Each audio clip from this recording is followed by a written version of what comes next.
In an alternate timeline, the US and Russia are still at each other's throats. A full-blown war is not an option for both of them, so they have reverted to spying, but the traditional spies have also become outdated and easy to catch. Hence the Russians have formed a group of female spies, who have mastered the art of seduction. They find their targets, seduce them, have course with them, and then extract the required information. Sounds like a pretty good deal for victims. The opening scene introduces Dominika Yegorova, a prominent ballet dancer from Russia. Ever since her teens she has been dancing and taking care of her ailing mother. One day Dominika entrusts her mother to a caretaker and heads to work. She meets with various guests, including her uncle Ivan, who serves as the deputy director of Russia's Foreign Intelligence Service (SVR). During the meet and greet, a gangster named Dmitry Ustinov asks Dominika for a picture and uses the opportunity to touch her inappropriately. Shortly after, the performance begins and Dominika dances beautifully,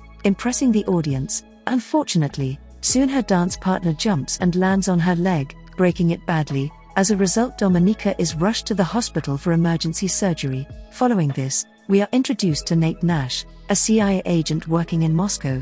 One day, as he is about to meet one of his assets in Gorky Park, he is unexpectedly confronted by the police. Swiftly thinking on his feet, Nate creates a distraction by firing shots at the ground. This ensures the safety of his Russian mole codenamed Marble, who escapes without being identified. However, Nate is taken into custody by the authorities during the chaos. He is then escorted to the safety of the American embassy, where he meets his superiors. They inform him that Marble is safe, but he is to be deported back to the US due to his mistake.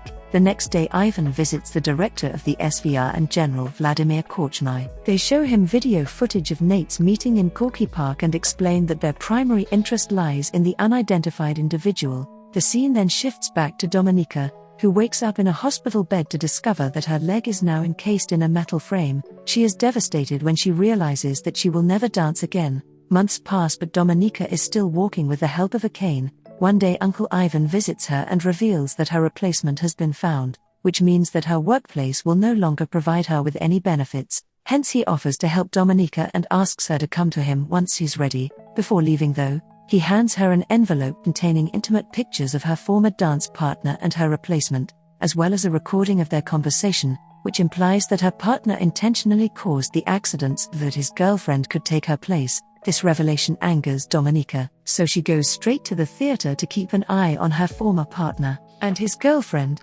After watching them practice, she follows them to the steam room where they start making out. In a fit of rage, Dominika attacks them with her cane, exacting her vengeance. On her way back, she stops by a phone booth and reports the incident as an accident. After this, Dominika, now with her career in ruins, turns to her uncle for help. He agrees to assist her, but only if she returns the favor. The SVR is interested in gaining more information on the gangster from earlier, Dmitry, so he asks Dominika to befriend him and earn his trust using her feminine charms. Though hesitant, Dominika has no other choice as her mother's medical expenses are too high. That night, Dominika goes to the hotel where Dmitry is staying, dressed beautifully, and heads to the bar to catch his eye. As she expected, Dmitry approaches her and asks how he can assist her. She expresses her desire to feel special once again, and they proceed to a private room, leaving Dmitry's guards outside. After a while, he asks her to undress and immediately gets to work like a madman. But right then, a person wearing a black helmet enters the room and murders Dmitry.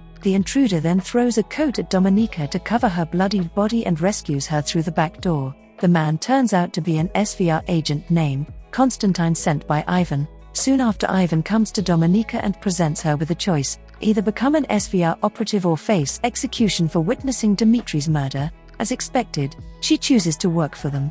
Following this, Dominika is enrolled in the harsh and rigorous State School 4, which specializes in training sparrows, SVR operatives skilled in using sensuality to seduce their targets. Upon her arrival, she is greeted by Matron, the headmistress of Sparrow, who gives her a new identity and leads her inside. The very next day, classes commence and Matron delivers a speech on the current world chaos, emphasizing how Russia is the only country willing to make sacrifices to fix it. She also announces to the students that their bodies now belong to the state and they are obligated to perform any task assigned to them. In the next scene, Nate meets with a CIA panel, who decides to suspend him for his blunder in Russia. However, Nate argues that he has worked with Marble for years and that nobody else can be trusted. His plea is eventually taken into consideration and he is given a second chance to redeem himself. Nate is then assigned to the nearest city, Budapest, to re-establish contact with Marble, but unknown to them, their every move is being monitored by the SVR. Back in the state school 4,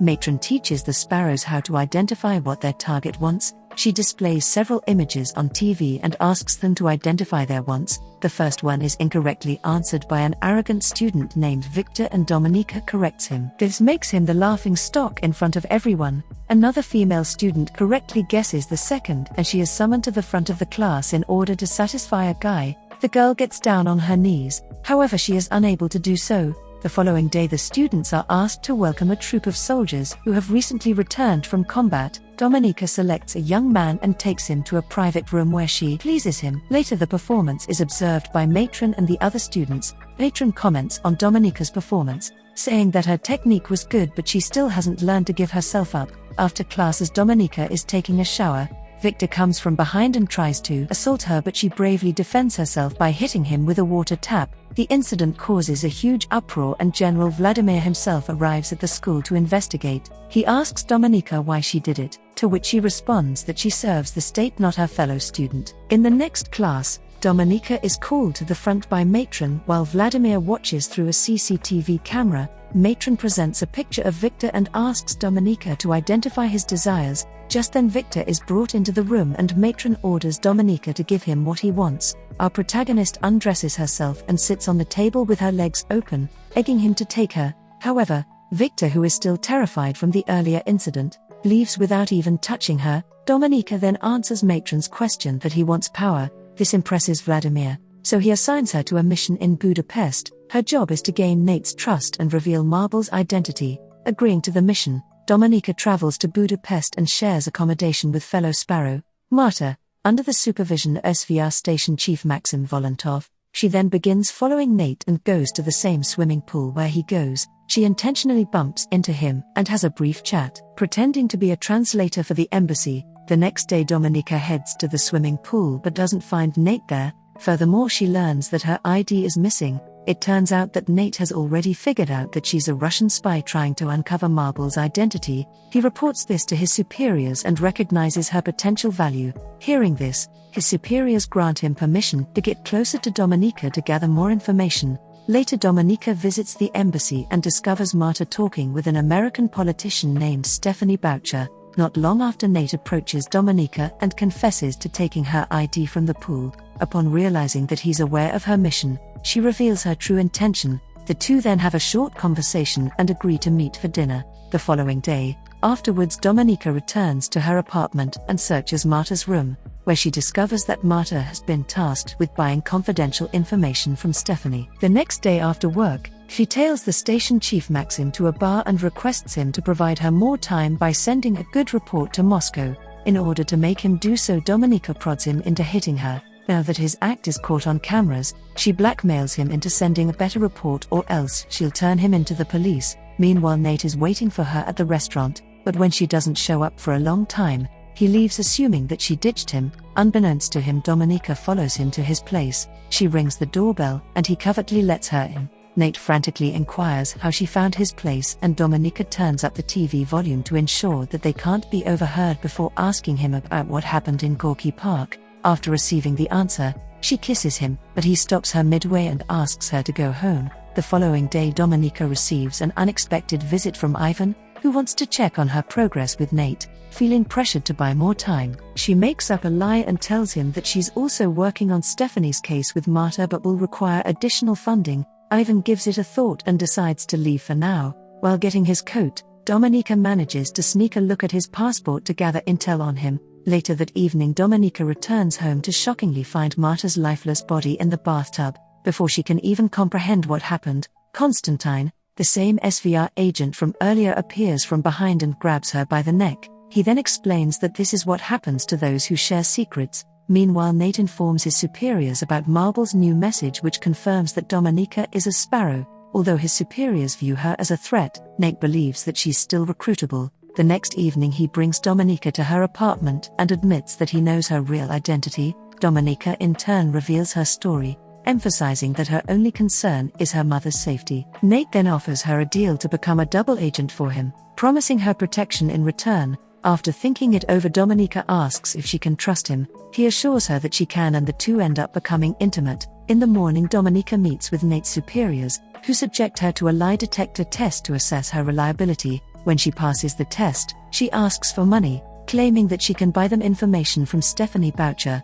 On Friday, Dominica travels to London with Maxim to meet Stephanie and execute the transaction. She stays in a hotel room that the CIA has specially prepared for her with security cameras and a set of discs hidden under a desk, which she can swap for the real ones later. Shortly after, Stephanie arrives at the hotel, and Dominica approaches her claiming that she is sent by Marta. Once Stephanie is convinced, she hands over the discs in exchange for the money. Dominica pretends to authenticate the discs, but in reality, she switches them with the fake ones. After the deal, Stephanie realizes that she's being monitored by American intelligence agents. In a state of panic, she throws the money in the trash and tries to cross the street, but unfortunately, she only ends up getting hit by a truck and dying on the spot. Russian agents watching the whole incident assume that their mission has been compromised. They also suspect that Dominica and Maxim were the ones who tipped off the Americans, so the two are ordered to return to Moscow. Upon their arrival, Ivan seizes the discs and apprehends both Dominica and Nate. Despite their protests of innocence, they endure excruciating torture for days, and Maxim is even executed. However, Dominica remains adamant in her denial of involvement with the Americans. Eventually, Ivan begins to believe her and allows her to go back to Budapest to carry out her original mission of extracting Marble's identity. Upon reuniting with Nate, Dominica enjoys a romantic evening with him at his residence. However, in the middle of the night, she wakes up to discover Constantine subjecting Nate to torture in order to obtain Marble's identity. At first, Dominica feigns complicity with Constantine and even assists in inflicting harm on Nate, but when he is distracted, she assaults him, enabling Nate to break free from his restraints. The two then team up against Constantine and manage to take him down, but they endure serious injuries during this process. In the next scene, Dominica wakes up at the hospital where she receives a surprise visit from General Vladimir. Shockingly, he reveals himself as the mole, Marble. Vladimir, who is a former patriotic official, confesses that he became disillusioned with Russia's rampant corruption when his sick wife was denied treatment from an American doctor. Fearing that he will soon be caught and his sacrifice will be in vain, Vladimir instructs Dominica to expose him to Ivan. Doing so would make her a national hero and allow her to replace him as a mole. Dominica thinks the idea is absurd, but after a lot of convincing, she decides to turn herself into the authorities. She asks to speak to the Russian ambassador, and when her wish is granted, she explains that she has the name of the mole. However, she will only reveal his name in exchange for her freedom. In the aftermath of the conversation, an exchange meeting is scheduled at an airport. Nate is assigned to accompany Dominica in order to confirm the mole's identity. He is deeply upset as he feels used and betrayed by Dominica's actions. However, she has a surprise for him. Shortly after, the Russians approach them with the mole, whose face, when uncovered, turns out to be Ivan. It is revealed that Dominica had been fabricating evidence to frame her uncle ever since she arrived in Budapest, and even blamed him for the botched exchange in London.